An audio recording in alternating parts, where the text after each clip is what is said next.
Oke, maaf nah guys kalau ribet di sini. Oke, jadi kita langsung bahas soal saja. Kelihatan share screen-ku? Ya, kelihatan ya, Rai. Oh ya, oke. Jadi file yang saya dapat dari soal cutting itu nomor satunya itu nggak ada gambarnya, tapi ada orang yang bilang kalau gambarnya itu ini. Jadi ini gambarnya muncul, terus misalnya apa ditanya diagnosisnya, diagnosis dari preparat di atas itu adalah itu jawabannya limfadenitis kronik granulomatosa et causa TB. Kenapa begini? Karena bisa kita lihat di sini ada nekrosis caseosa yang tadi sudah dijelaskan sama Idos. Ada juga ini multinucleate giant cell, epithelioid cell. Nah, mungkin untuk nomor 1 saya rasa itu saja. Atau nanti mungkin kalau ada teman-teman mau tanya di akhir Joy. Oke, kita lanjut ke nomor. Oke, kalau misalnya disuruh jelaskan gambaran mikroskopik pada spesimen ini, mungkin teman-teman boleh jawab terdapat nekrosis caseosa, sel Datia Langhans, multinucleate giant cell, dan terdapat granulomatosa epithelioid. Di antara nekrosis caseosanya juga terdapat limfoid. Nah ini yang paling khas, ada nekrosis caseosa, selnya itu sudah mati. Nah selanjutnya untuk nomor 2, gambar yang ini muncul, ini juga muncul. Ini juga, terus ditanya jelaskan gambaran makroskopik sediaan di atas. Mungkin kita tebak dulu ini diagnosisnya apa. Jadi ini diagnosisnya itu limfoma non-Hodgkin. Kenapa begitu? Karena bisa dilihat dari sini sel limfanya. Sel limfanya itu difus. Nah di gambaran ini mungkin kalau teman-teman belajar dari PPT, tunggu mana PPT-nya ini ya. Nah ini. Nah, jadi kalau limfoma non-Hodgkin dia itu kelenjar limfonya itu sudah diffuse, sudah tidak normal. Kalau yang normalnya itu dia masih ada space, medulanya itu masih kelihatan. Nah, makanya di sini jawabannya limfoma non-Hodgkin. Terus kalau misalnya ditanya kalau misalnya disuruh jelaskan gambaran mikroskopik pada sediaan di atas. Nah, kita harus tahu dulu kalau limfoma non-Hodgkin itu ada 2, ada sel sentroblast dan ada sel imunoblast. Nah, kalau sel sentroblastnya itu kan terdapat sel yang terbelah, ada intinya yang membelah dan ada yang tidak membelah. Kemudian kalau misalnya varian imunoblastnya itu dia bedakannya, kalau imunoblast itu lebih bulat, dia lebih jelas bulatnya. Kemudian nukleusnya lebih besar dan sitoplasmanya sangat menonjol. Jadi kalau misalnya disuruh jelaskan gambaran mikroskopik, teman-teman jelaskan dua-duanya, sel sentroblastnya maupun imunoblastnya. Jadi ini jawabannya. Jadi sel-sel memiliki inti ada yang membelah dan tidak membelah, nukleus menonjol dan sitoplasma cukup melimpah. Tampak beberapa sel varian imunoblastik. Yang ini sel varian imunoblastik. Sorry nah kalau ribut. Nah, sel varian imunoblastik dengan inti sel yang bulat, besar, sitoplasmanya melimpah, kemudian nukleusnya juga menonjol. Oke, itu limfoma non-Hodgkin. Nah, ini kita baca skenario dulu. Anak 10 tahun dengan benjolan pada kejak kanan sejak 3 minggu sebelumnya. Benjolan berukuran 2 cm, padat, batas tegas, dilakukan biopsi, dan spesimen dikirim ke laboratorium patologi anatomi. Kira-kira teman-teman ada yang tahu ini diagnosisnya apa? Halo? Ada yang tahu diagnosis ini apa? Limfadenitis kronis tidak spesifik. Limfadenitis kronik non spesifik? Ya, betul. Limfadenitis kronik tidak spesifik. Kenapa begitu? Karena di sini kita bisa lihat ada hiperplasia folikelnya. Kemudian kalau ditunjuk ini sel, ada yang tahu? Tinable body macrophage. Ini namanya body macrophage. Ya, tinable body macrophage. Jadi kalau tahun lalu itu ini ditunjuk selnya tinable body macrophage Kemudian diagnosisnya limfadenitis kronik tidak spesifik. Nah, kalau misalnya disuruh jelaskan gambaran mikroskopiknya, jadi teman-teman mungkin boleh bilang saja untuk gambaran mikroskopiknya ini terdapat hiperplasia folikel yang membentuk sentrum germinativum yang dikelilingi oleh mantle zone. Gitu. Marina kok ribet sekali. Oke, kita lanjut nomor 4. Laki-laki 40 tahun dengan benjolan. Nah, di sini yang khasnya itu dia pendengarannya menurun. Kemudian ada blood thinner, pendengaran menurun. Oke. Kalau di modul pendengaran menurun itu cuman diagnosisnya metastasis karsinoma undiferensiasi. Jadi di sini tuh sebenarnya gambarnya ini kita nggak pernah lihat, atau mungkin dokter pernah jelaskan, saya lupa.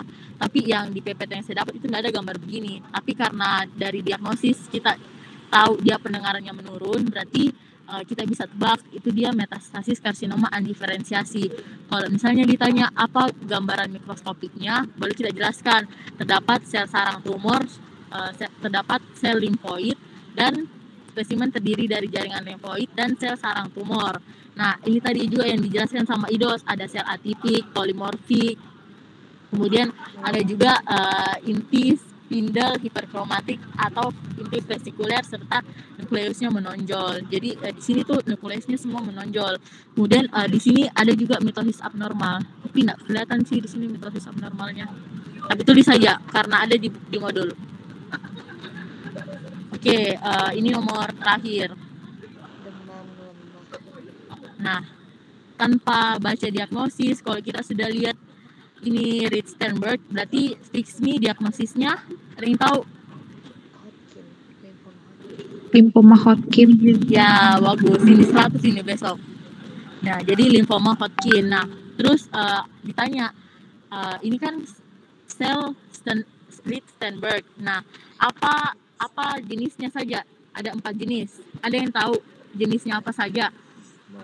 Sel lakunar, sel limfohistiosit, all eye, sama terakhir sel limfosit mononuklear. Nah, ya pintar semua. Nggak usah ditanya terus, pintar semua ini. Nah, jadi ini tuh termasuk yang all eyes. Tapi kalau misalnya ini saja yang ditunjuk struktur apa ini, jawab sel Rich-Steinberg. Nah, kemudian yang ini sesuai klasifikasi Ann Arbor, penyakit ini termasuk dalam stadium klinis, itu dia stadium 2 karena melibatkan titik jaringan limfoid pada satu diafragma. Ini tadi yang dijelaskan sama Orin. Oke, mungkin ini saja sih soal, guys. Mungkin kalau ada yang mau ditanyakan atau ditambahkan dari selain, saya persilahkan.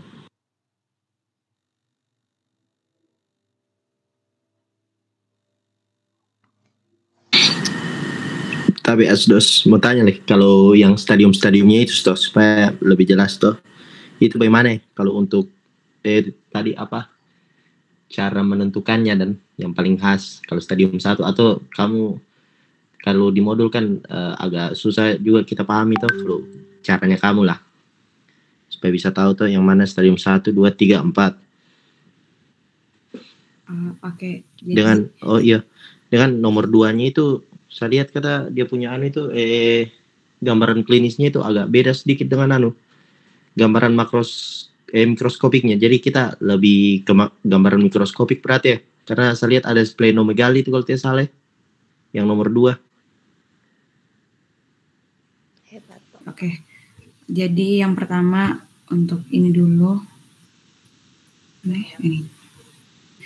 Untuk stadium-stadiumnya, jadi yang pertama, kalau stadium 1 itu dia cuma kedengaran jelas suaraku? Iya, Rin. Oke, jadi yang pertama itu kalau dia stadium 1, dia itu hanya menyerang satu lokasi. Jadi cuma satu lokasi dari kelenjar getah beningnya. Jadi misalnya dia cuma kena di leher atau dia cuma kena di aksila, begitu. Terus kalau dia stadium 2, itu dia sudah mengena dari sudah lebih dari 2 atau sudah lebih dari 1 kelenjar getah beningnya yang terkena. Jadi misalnya dia sudah kena di leher atau sudah sama-sama juga kena di aksila, tapi kelenjar stadium 2 ini dia masih mengenai satu diafragma. Jadi masih bagian diafragma bagian atas misalnya. Jadi yang kena itu bagian leher sama aksilanya doang. Masih bagian satu diafragma, atau dia bisa kena pada bagian bawah dari diafragma. Jadi misalnya kena di pangkal paha. Begitu. Jadi masih dalam satu lokasi dorang, masih dalam satu bagian diafragma atas atau diafragma bawah. Terus kalau stadium 3 itu dia sudah kena di campuran. Jadi sudah ada yang kena di diafragma atas, tapi sudah ada juga yang kena di diafragma bawah. Sudah ada yang kena di aksila, sudah ada yang kena di pangkal paha, begitu. Kalau stadium 4, dia itu sudah mengenai di organnya. Jadi dia sudah sampai kayak ke hatinya, ke sumsum tulangnya, ke parunya, yang kena sel tumornya ini, sel ganas, kanker ganasnya ini. Begitu, Duta.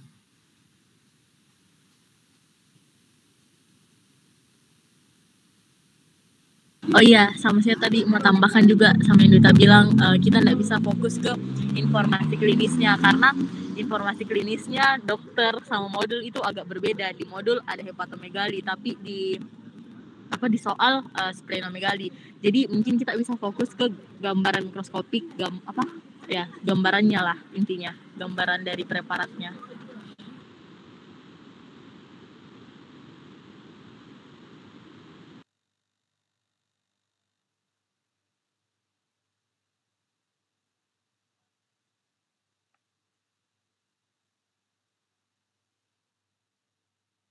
Guys, masih ada yang mau ditanyakan?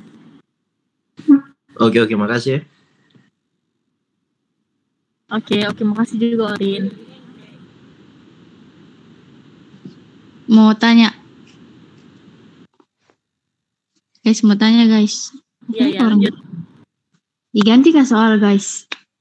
Nah, itu kurang tahu, tapi berdoa saja nggak diganti, karena katanya kakak dari 2018 itu nggak diganti. Oh, alhamdulillah. Oke, makasih. Tapi tetap belajar lah guys, ganti.